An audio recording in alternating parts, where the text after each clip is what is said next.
Keon Rose. It is a Tuesday, which means that we are now closer to next Saturday than we were. Also, Tennessee and the world of Tennessee football continues to not make any sense whatsoever. Right. And I spent a good amount of time yesterday talking about Jalen Hurd and his decision to transfer. And, of course, Jalen Hurd's parents decide to come into the mix. And while I don't necessarily agree with John Christ and the fact that Jalen Hurd and his transfer are everything that's wrong with college football, Jalen Hurd's parents speaking out about anything at all is. So we'll get into that. We'll talk about a few things because I hammered Butch Jones pretty hard yesterday for things that Butch Jones says. And not just yesterday. I'm not alone in this even. Pretty much everyone that hears Butch Jones speak, right?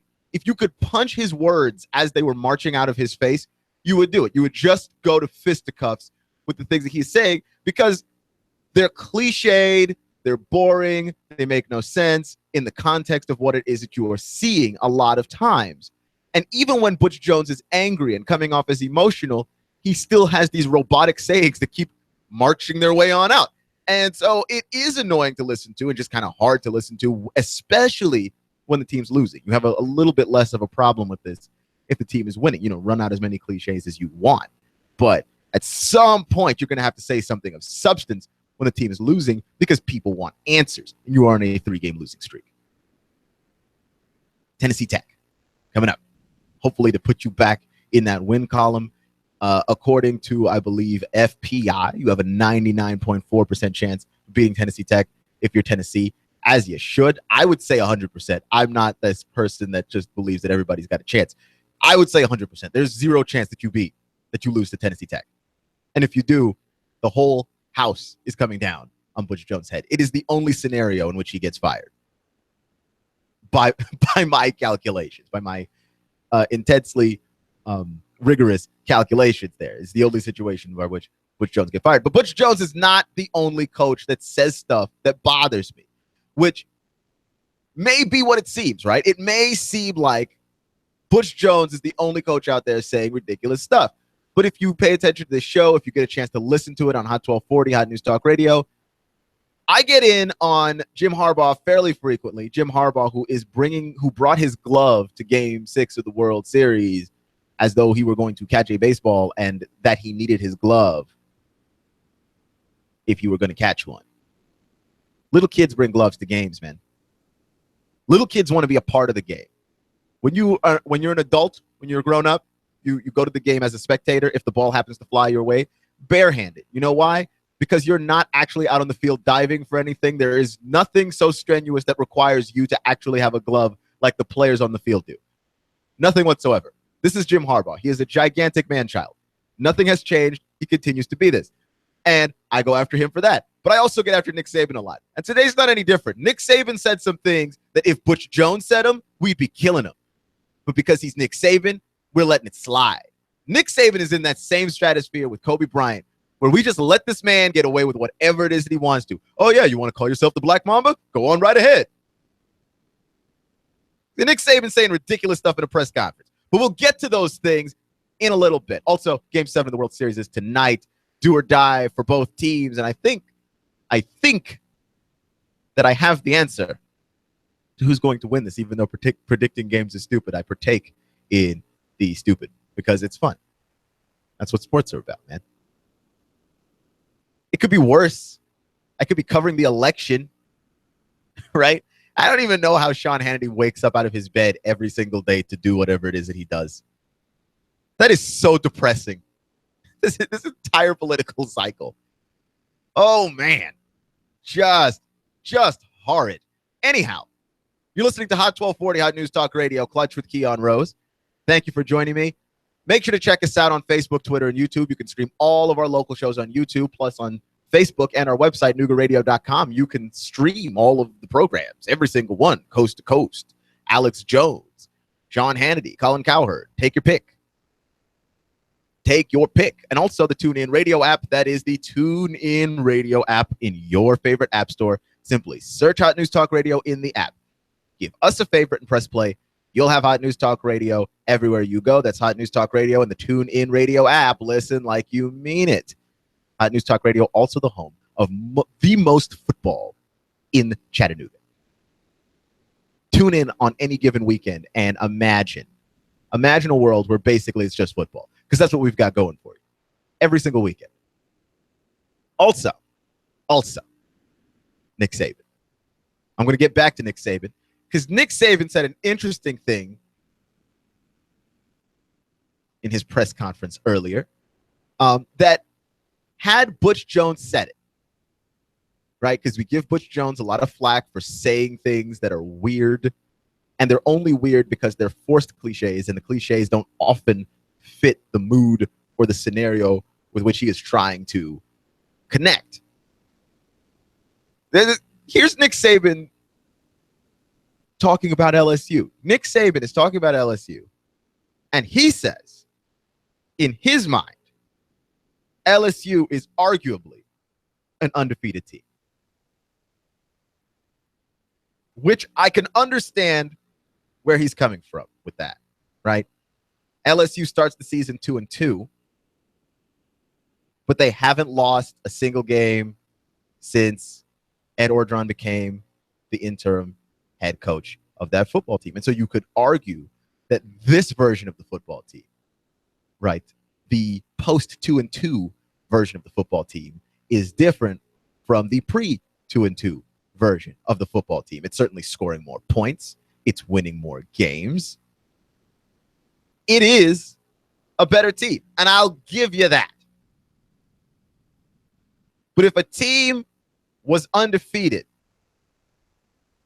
for a team to be undefeated, you know what they have to be? Actually undefeated.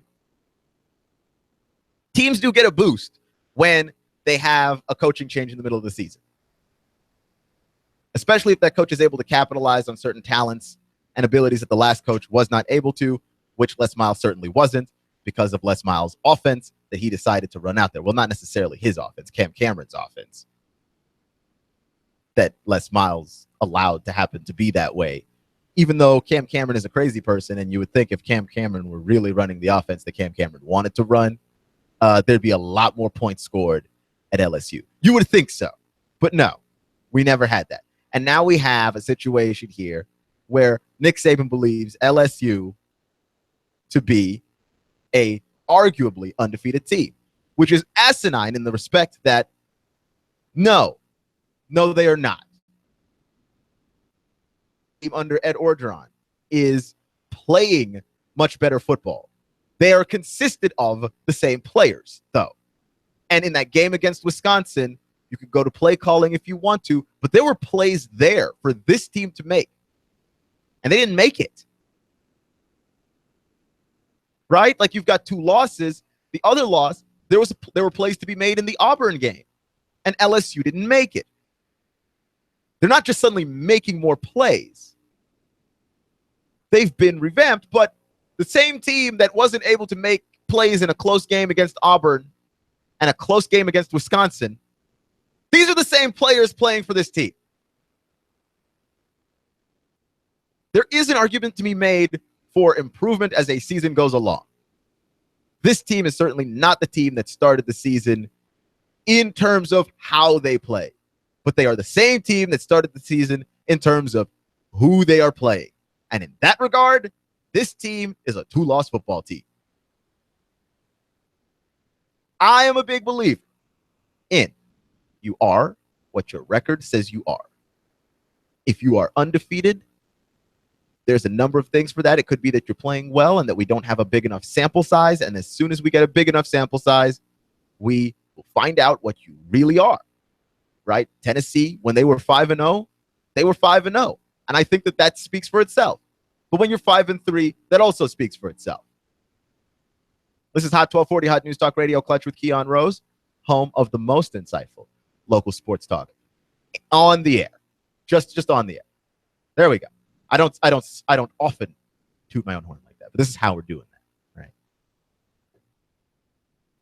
Deep things. Massaging your mind. So Jalen Hurts' parents have come out on social media, which I'm not going to lie, right? the bosses here at Hot 1240 Hot News Talk Radio, and not just me, really.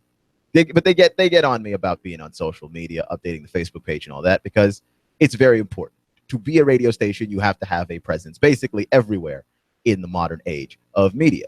You cannot simply be a radio station. You must be a media hub. That's it, right? You can't just rely on the airwaves to carry you, because people have so many more options to choose from. They've got Facebook and they've got Twitter and they've got YouTube, all of the places that we are. And the reason why we are in those places is so that we have more avenues to reach you, for you to come and enjoy what it is that we're trying to provide for you, entertain you, inform you, enlighten you, all of that good stuff. So yeah, they get on me about social media and posting on the Facebook page and updating tweets and things like that, because interacting with your listeners is how you get them to choose you over the billions of other things that they could be choosing to listen to at any particular given moment. Here's the thing, though. I hate social media. Like, as a person, as an individual, I, Keon Rose, do not like social media. I don't think that it's good for anyone at all, right? There is no one for which social media is actually good. Because here's what social media does. Social media gives you an avenue to just say things. And you may not be informed. You may not know what you are talking about, but you still have equal opportunity to just say things. Right? And see, now I sound elitist, like, oh, you're on the radio. You have the ability to just say things. Yeah, but I research for my show every single day.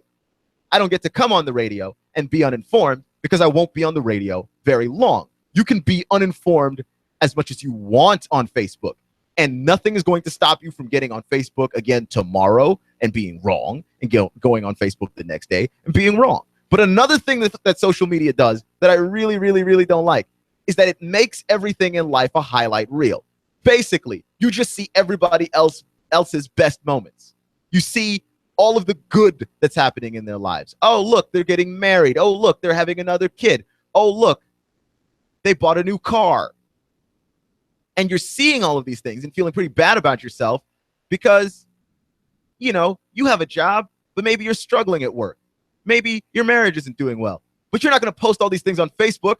Nobody does. So nobody knows the truth about anybody's lives. Everybody is under this impression that everything is happy everywhere all the time,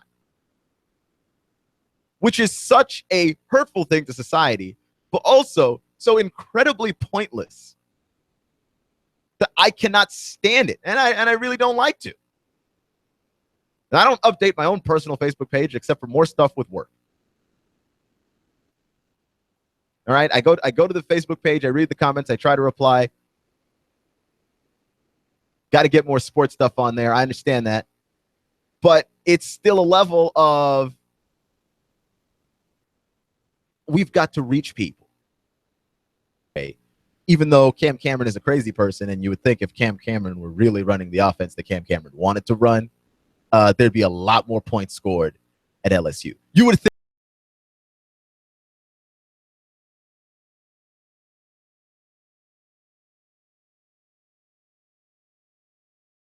think so. But no, we never had that. And now we have a situation here where Nick Saban believes LSU to be a arguably undefeated team, which is asinine in the respect that no, they are not. Under Ed Orgeron is playing much better football. They are consisted of the same players, though. And in that game against Wisconsin, you could go to play calling if you want to, but there were plays there for this team to make, and they didn't make it. Right? Like, you've got two losses. The other loss, there were plays to be made in the Auburn game, and LSU didn't make it. They're not just suddenly making more plays. They've been revamped, but the same team that wasn't able to make plays in a close game against Auburn and a close game against Wisconsin, these are the same players playing for this team. There is an argument to be made for improvement as a season goes along. This team is certainly not the team that started the season in terms of how they play, but they are the same team that started the season in terms of who they are playing. And in that regard, this team is a 2-loss football team. I am a big believer in you are what your record says you are. If you are undefeated, there's a number of things for that. It could be that you're playing well and that we don't have a big enough sample size. And as soon as we get a big enough sample size, we will find out what you really are, right? Tennessee, when they were 5-0, they were 5-0. And I think that speaks for itself. But when you're 5-3, that also speaks for itself. This is Hot 1240, Hot News Talk Radio, Clutch with Keon Rose, home of the most insightful local sports talk on the air. Just on the air. There we go. I don't often toot my own horn like that, but this is how we're doing that, right? Deep things. Massaging your mind. So Jalen Hurts' parents have come out on social media, which I'm not going to lie, right? The boss is here at Hot 1240, Hot News Talk Radio, and not just me, really. But they get on me about being on social media, updating the Facebook page and all that, because it's very important. To be a radio station, you have to have a presence basically everywhere in the modern age of media. You cannot simply be a radio station. You must be a media hub. That's it, right? You can't just rely on the airwaves to carry you because people have so many more options to choose from. They've got Facebook and they've got Twitter and they've got YouTube. All of the places that we are. And the reason why we are in those places is so that we have more avenues to reach you. For you to come and enjoy what it is that we're trying to provide for you, entertain you, inform you, enlighten you, all of that good stuff. So, yeah, they get on me about social media and posting on the Facebook page and updating tweets and things like that. Because interacting with your listeners is how you get them to choose you over the billions of other things that they could be choosing to listen to at any particular given moment. Here's the thing, though. I hate social media. Like as a person, as an individual, I, Keon Rose, do not like social media. I don't think that it's good for anyone at all, right? There is no one for which social media is actually good. Because here's what social media does. Social media gives you an avenue to just say things. And you may not be informed. You may not know what you are talking about. But you still have equal opportunity to just say things. Right? And see, now I sound elitist, like, oh, you're on the radio. You have the ability to just say things. Yeah, but I research for my show every single day. I don't get to come on the radio and be uninformed because I won't be on the radio very long. Informed as much as you want on Facebook. And nothing is going to stop you from getting on Facebook again tomorrow and being wrong and going on Facebook the next day and being wrong. But another thing that social media does that I really, really, really don't like is that it makes everything in life a highlight reel. Basically, you just see everybody else's best moments. You see all of the good that's happening in their lives. Oh, look, they're getting married. Oh, look, they're having another kid. Oh, look, they bought a new car. And you're seeing all of these things and feeling pretty bad about yourself because, you know, you have a job, but maybe you're struggling at work. Maybe your marriage isn't doing well. But you're not going to post all these things on Facebook. Nobody does. So nobody knows the truth about anybody's lives. Everybody is under this impression that everything is happy everywhere all the time, which is such a hurtful thing to society, but also so incredibly pointless that I cannot stand it, and I really don't like to.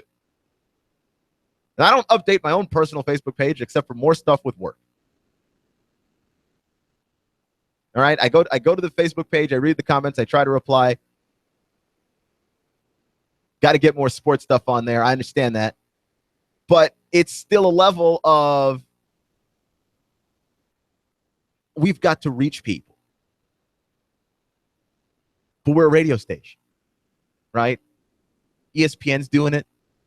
Fox Sports 1 is doing it. CNN's doing it. Fox News is doing it. They're all doing it. They're all media stations just trying to reach you in different avenues. Where you're at when a player's parents come to defend his decision to transfer. right? Why? Like, why are you taking to Facebook to have this conversation? And what do you think it's going to change? Like, there's just some stuff on Facebook. Like, why post it on Facebook? Why post it on Instagram? Why post it on Twitter? Like, there's just some stuff. Like, I personally don't understand. I understand that you want your son to not have his character assassinated in the media and all of these things.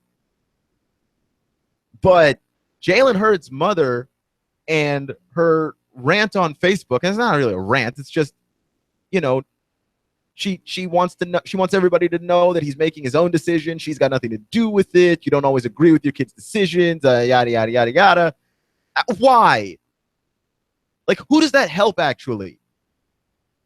It's like Facebook, not Facebook, really, just social media as a whole, just sort of exaggerates all the worst things about a person, right? Like, if you're a mean person in real life and you're mean on social media, you look really mean. If you're an overprotective person in real life and you get overprotective on social media, like, you look super overprotective, which is exactly what Jalen Hurd's mother looks like. And then his father has some stuff, like, he posts a video about how the coaching staff lied to him and the use of the I formation in the bowl game was for Jalen Hurd to come back to Tennessee. Like, why? Again, who does that help? First off, Jalen Hurd was running through Northwestern in that bowl game, not because of the I formation, but because Northwestern's defensive line looked really tiny against Tennessee, which is like the first time that I've been able to say that about Tennessee's O-line in a very long time. They looked really tiny against Tennessee. And you could drive trucks through the holes that Jalen Hurd was running through. Like Ford F-350s through the holes that he was running through. Mack trucks. All right. They were huge. All right. This is not the I formation. You could have run the I formation. You could have run an outside zone. You could have run anything against Northwestern that day. It was probably going to work. What do you mean the I formation? But again, you get to be on social media. You don't get to be particularly informed. And what ends up happening? You just say stuff. And the rest of us have to read it. And it doesn't help us. Like, it doesn't give us any more insight into the situation. It doesn't tell us what Jalen is thinking. It just tells us that we're his parents and we don't like what happened. Oh, okay. Fair enough. Also, we assumed that. If your son is transferring from a school to another school, presumably there's some reason that you as his parents probably don't like. But there's nothing to be gleaned here. Like, they enlightened everybody in no way, and now they've just become part of the story. That's it. They've become part of the story. Them and, perplexingly, John Gruden. What is John Gruden doing? John Gruden was at that Northwestern bowl game, apparently, and he said some things to Jalen Hurd to convince him to stay at Tennessee. So you mean to tell me that the coach that actually convinced Jalen Hurd to stay at Tennessee for his junior year was not Butch Jones, his actual head coach, but John Gruden? But John Gruden? Okay. Look, if this is how the rumors of John Gruden to Tennessee start, let it begin. I like it. I like it. But John Gruden's not coming to Tennessee, just so we're clear. This is all in jest. John Gruden gets paid really, really well at ESPN to continue to maintain his legacy of being a guy who knows stuff about football without actually having to coach football or prove once again that he knows things about football. It's the perfect situation for him. He is never leaving. Every year that I hear John Gruden to Texas, John Gruden to LSU, John Gruden to Tennessee, all these prestigious programs, yeah, listen to me.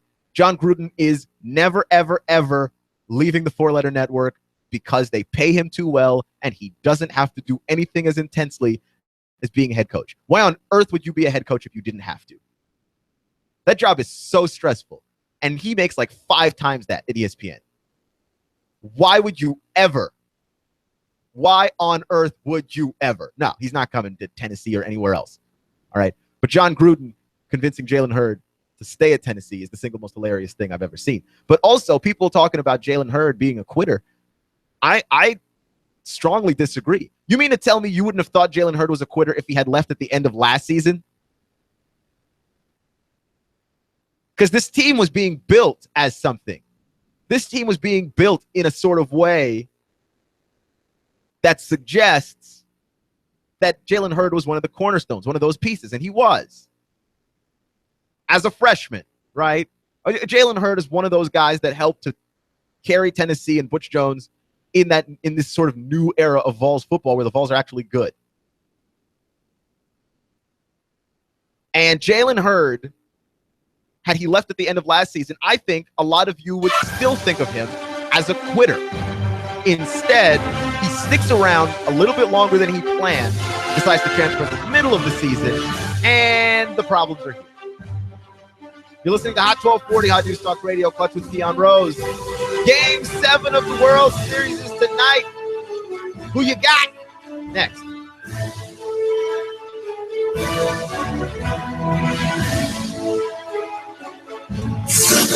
You give us 12 minutes and 40 seconds, we'll give you Chattanooga and the world. News Talk 1240. A $500 gift card. $500? What? That's right, Funky. A $500 gift card from a store of your choice. The agents at Exit Realty Scenic City are confident they can sell your house. They can do it in 99 days or less. If your listing proves a slowpoke, they will give you a $500 gift card. No one works harder for you than agents at Exit Realty Scenic City.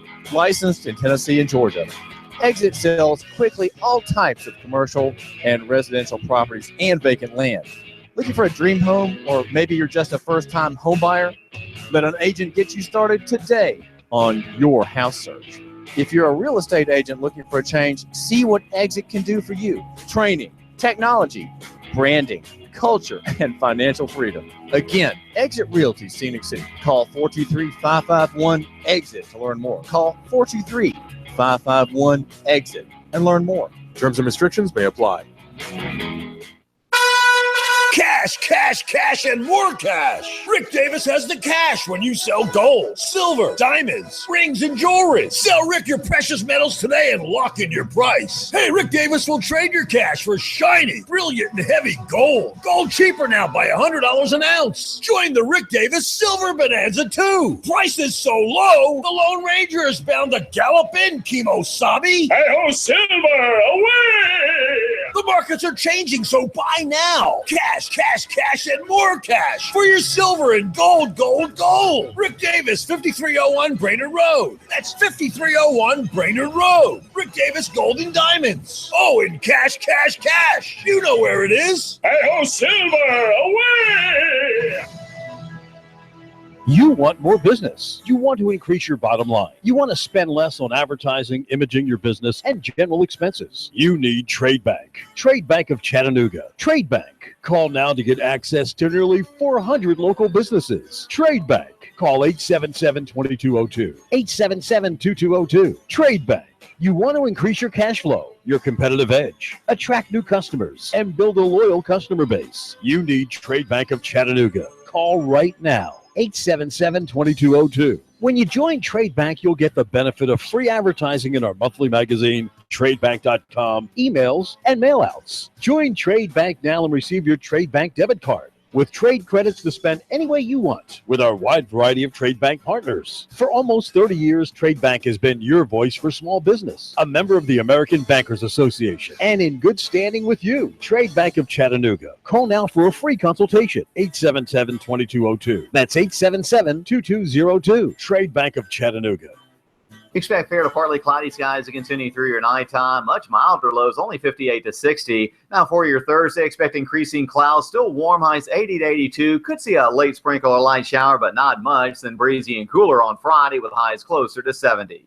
For lunch or dinner, come to Guthrie's, home of the original golden fried delicious chicken finger with their special world-famous sauce. Open daily locations in Trenton, Signal Mountain, Ringgold, and now 5203 Brainerd Road. That's Guthrie's. And I'm 1412 Chief Meteorologist Patrick Core. On AM 1240, Hot News Talk Radio. Hot News Talk 1240. AM 1240, Hot News Talk Radio. With your chance to win $124 in cash and $124 in food every week with the Hot News Talk Radio 1, 2, 3 NASCAR contest. Hot News Talk 1240. All you have to do is guess who's going to be first, second, and third place in the upcoming NASCAR Sprint Cup race. If you guess it, you'll hear your name live Monday morning at 11:30. Then call AM 1240 Hot News Talk Radio to win. Enter your guess right now at Rick Davis Golden Diamonds, 5301 Brainerd Road, Chattanooga. Diesel Off-Road Technology Soddy Daisy for your four-wheel drive and truck needs. Stuff and upholstery with premium rubber foam. Amigos Mexican Restaurant next to Staples and Hickson. Drink specials during the race. Cell Surgeon, the Broken Screen Doc. And Shooter's Supply, 4824 Hickson Pike in Hickson. Hot News Talk 1240. Enter your guesses now and then listen to the race live to win $124 in cash and $124 in food from Chattanooga's official NASCAR radio station. Hot News Talk 1240. I love NASCAR. Hot 1240 Hot News Talk Radio with your Hot News Now update. A state of emergency declared in Alabama following a massive explosion and one worker killed in a gas pipeline blowout. Multiple officials urging the public not to panic, and one Colonial CEO saying they could have gas flowing again by Saturday. A store clerk at the Circle K on Shalford Road says that a regular customer he knew walked in and then tried to wrestle his gun from him after a short discussion about firearms. He succeeded when the passenger of his car pointed a gun at the store clerk, who gave up. He's still not retrieved his gun, but the suspect has been arrested. A woman says she called the sheriff's department after her friend spotted her stolen truck in the driveway of someone's home. When deputies did a check, they found multiple other stolen vehicles and a stolen ATV in the driveway of Charles Bowman's house. Deputies arrested Bowman and charged him with 4 counts of theft of property. The price of gas in Tennessee holding steady for now. Going on the Tennessee Valley, it's going on Hot 1240 Hot News Talk Radio. Like us on Facebook, get us on TuneIn. Truex Jr. is off the pace and he is headed to the pit lane. Elliott powers around the outside. Michael McDowell pops a right front tire. Here's Martin Truex to the bottom. Blaney blocks him off too. Meanwhile, Chase Elliott went 4 wide on the back straightaway. They're side by side for the lead. Hear it live on Chattanooga's official NASCAR radio station. Hot News Talk 1240. The voice of NASCAR.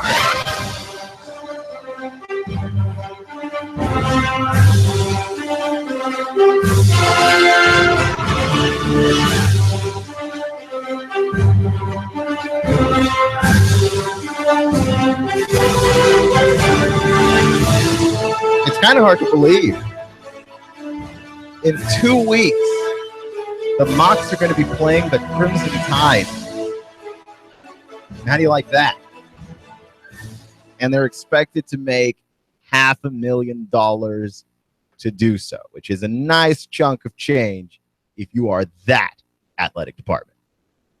Which of course is why you would play the game in the first place, because you've got no prayer of winning.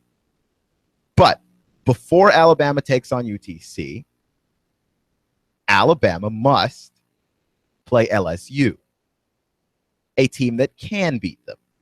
But here's the issue.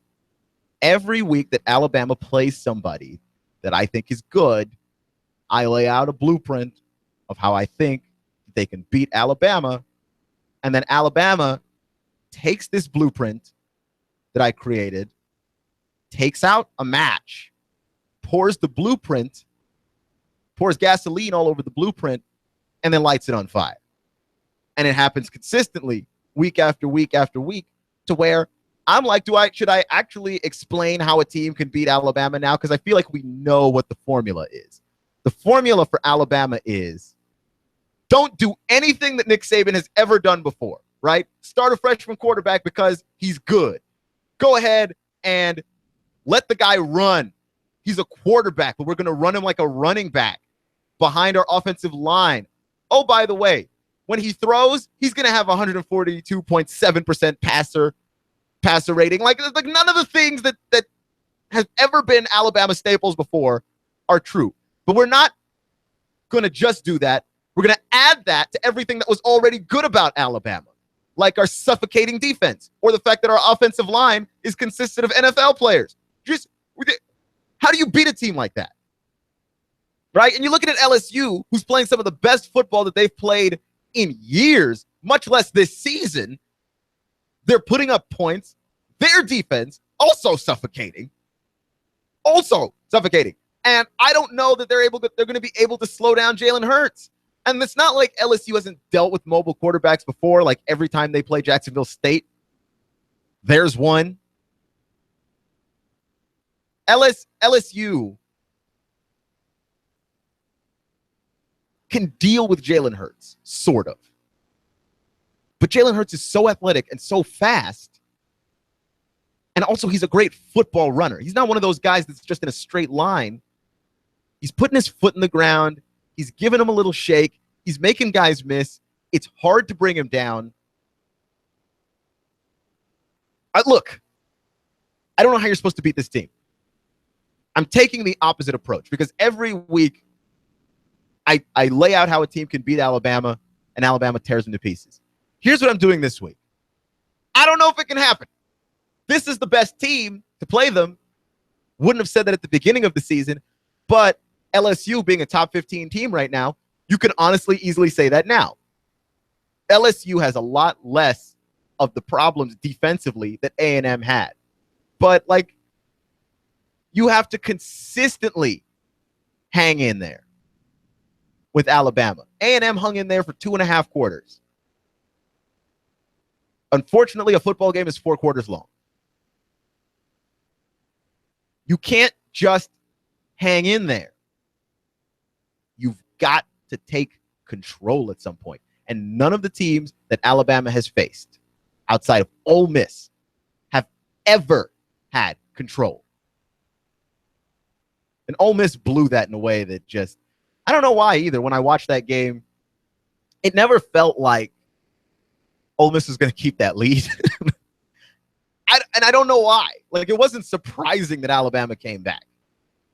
Maybe it was just the Florida State loss the week before where you're just like, nah, this Ole Miss team can give up points. Especially when you run against them. They do not want to stop you at all. Like, I'm actually certain at this point they're allergic to run defense. Also, they're allergic to running. But they're allergic to run defense. Like, you just had this feeling that they were going to have something go ridiculously wrong. And Alabama took advantage. And that was the only team that ever had control in a game against Alabama this season. And I don't know how you beat this team. Right? Like, okay, I'm going to start to hear from Bama fans now on Twitter. That's at SportsCloud on Twitter. You can go to the Hot News Talk Radio Facebook page and let me have it over there. I'm going to start to hear from Bama fans now that I have to actually admit, yeah, there's no way to really beat this football team. Unless they mess up, unless they are injured, unless they do something wrong, you can't beat them. Right? And there's some games, obviously, that you thought the Tennessee game was actually the best shot of that any team had to beat Alabama. And then Tennessee turned out to be not at all who we thought they were. And then you have Alabama being every bit as good as we thought they were. A&M being every bit as good as we thought they were, but not enough to beat the Crimson Tide. And now you're looking at LSU, where if we're going to go based purely on appearances, because A&M had the appearance of a team that could beat Alabama. Tennessee had the appearance of a team that could at least play one half of football with Alabama. So what does LSU give you? Well, I don't know, because I don't know what to make of LSU. Are they good or not? Right? Like, LSU, since Ed O has become their head coach, they haven't exactly gone out there and beaten world beaters. Right? Like, they've gone out there, they've done some nice things. But they haven't exactly gone out and manhandled the class of the league. right? Their schedule is starting to get a little bit tougher for them now, but they still have, at least to me, some proving to do. Ever since that loss to Auburn, they've beaten Missouri. So what, right? Like, I don't want to minimize it, but they've beaten Missouri. They beat Florida, who is great defensively.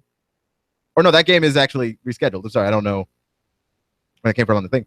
They're going to play Florida later in the season. They beat Southern Miss. That's why you don't write things incorrectly in your notes, children.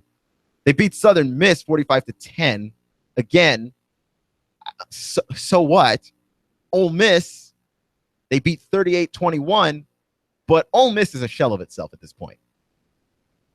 Like, that team lost steam so quickly.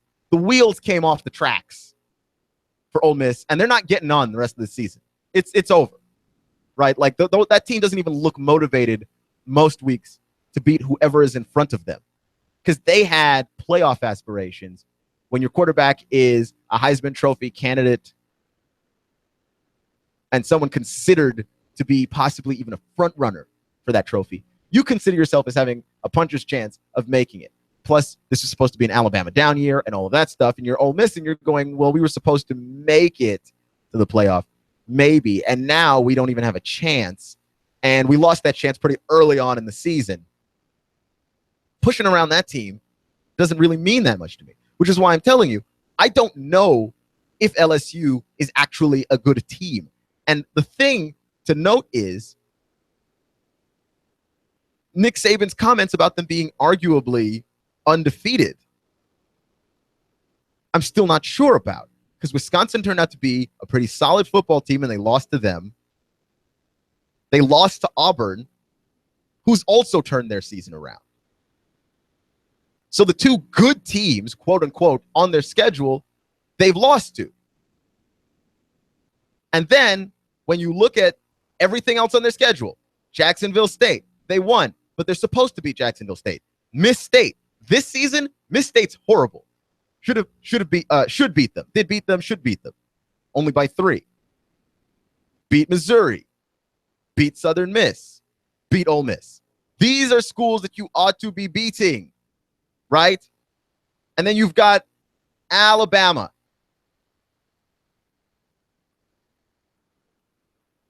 This is the test. You haven't played, really, if you're LSU, anybody all season long, and Alabama's the test? How do you figure? So I don't know if LSU is good enough to beat Alabama. This is the week that I can't say it. On paper, they appear to have turned around enough to be able to do so. But in reality, I don't know about all that.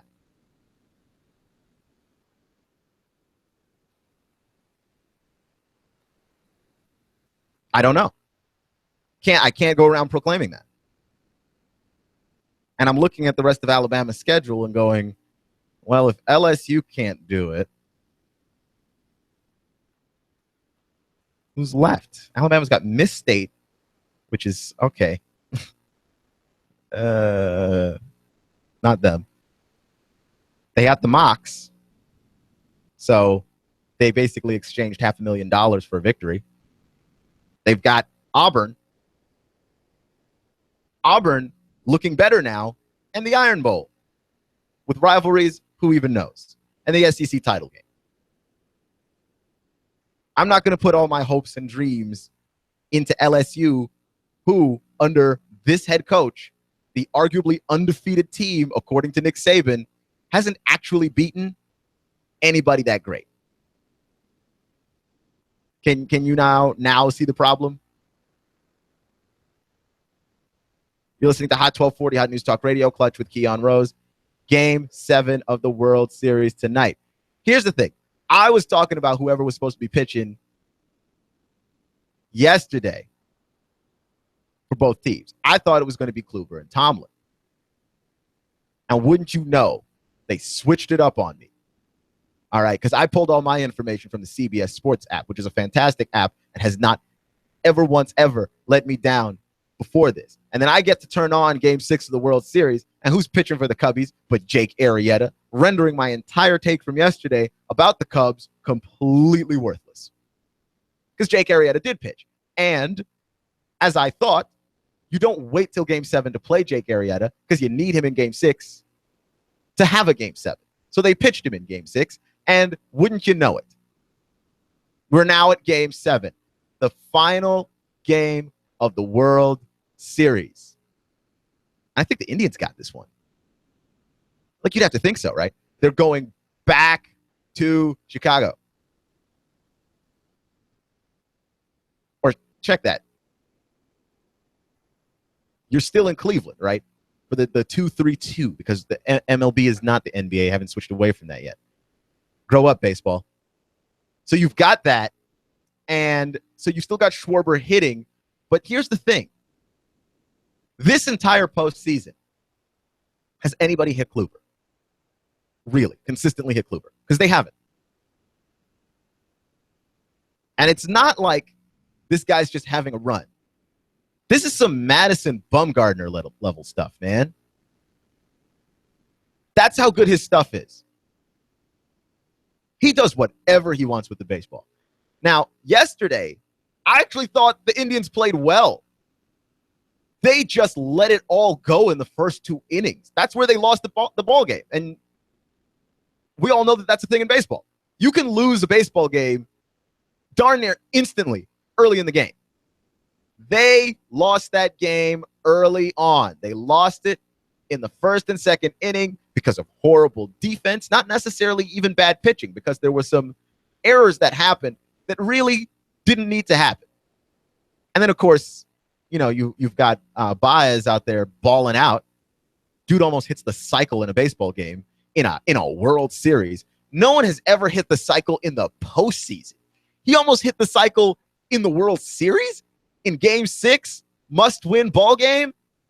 Wow! And then he had that amazing throw, I believe, in the 7th inning, to hit that double play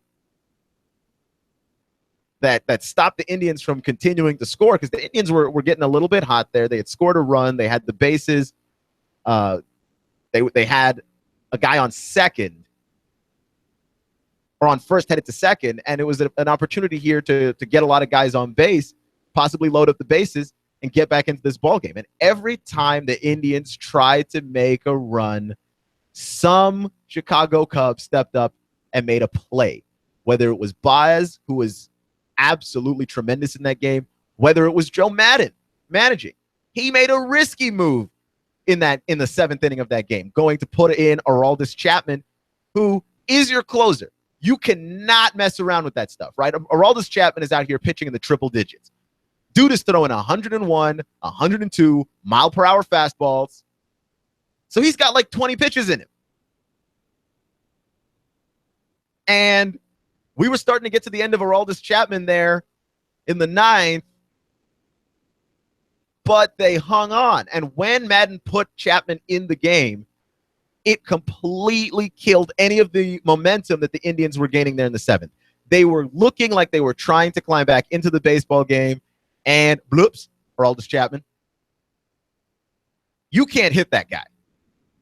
Aroldis Chapman, who got himself into a jam, got the bases loaded behind him, and then pitched his way back out. Yeah, you're the Indians. You need to take a lead in this game, and you need to take a lead early. Nobody wants to be seeing the front side of an Aroldis Chapman fastball with Game 7 on the line. If you want to talk about a situation involving far too much pressure, that would be the one. That would be the pressure situation. You're listening to Hot 1240, Hot News Talk Radio, Clutch with Keon Rose. Make sure to check us out on Facebook, Twitter, YouTube, the social media sites, best places to go online. Make sure to check us out on YouTube so you can see what it is that we look like, the inside of our studio. In case you're one of those people that you just like to take a peek behind the curtain, see how it's made. How Stuff is Made is a great show on Discovery Channel, and we're offering it to you for free. How is radio made? Hot News Talk Radio on YouTube. Check us out on our website as well, noogaradio.com. That's Nooga radio.com, and the TuneIn Radio app, free in whatever app store you prefer. That's Hot News Talk Radio in the TuneIn Radio app. Hot News Talk Radio in the TuneIn Radio app. Listen like you mean it. I got to get back to Butch Jones, though. Because Butch Jones says stuff, and I don't have words for some of the things that he says. And Butch Jones is a guy. He likes stats. He likes numbers. He likes figures. He's a smart guy. As much as I like to mock him, and as much as there is an undercurrent of Vols fans who do not appreciate their coach, which I'll get to in a second, Butch Jones is a smart guy, right? And Butch Jones found an article from the Wall Street Journal about high fives and chest bumps. And he cited that the Wall Street Journal report proves the teams that have more high fives and chest bumps win more games.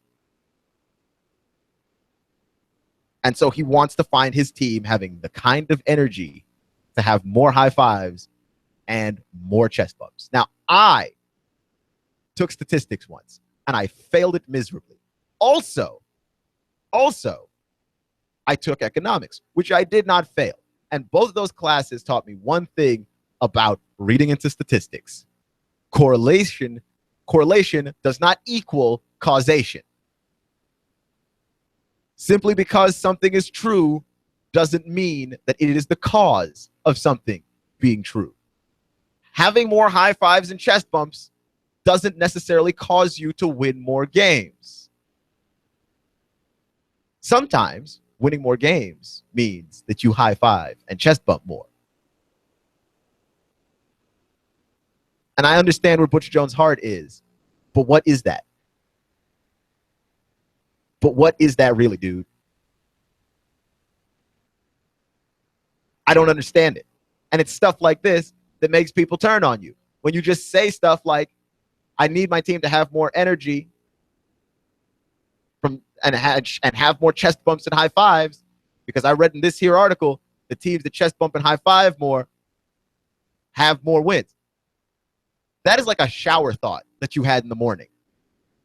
That cannot be a fully formed, complete thought that you had and then turned around and told the media. I hope not. That is a shower thought. I don't get it. But it's stuff like this that gets people to turn on Butch Jones, which I actually think that they shouldn't. I mean, I feel like these are reasons to be mad at him and to be justifiably annoyed, but simply because you are annoyed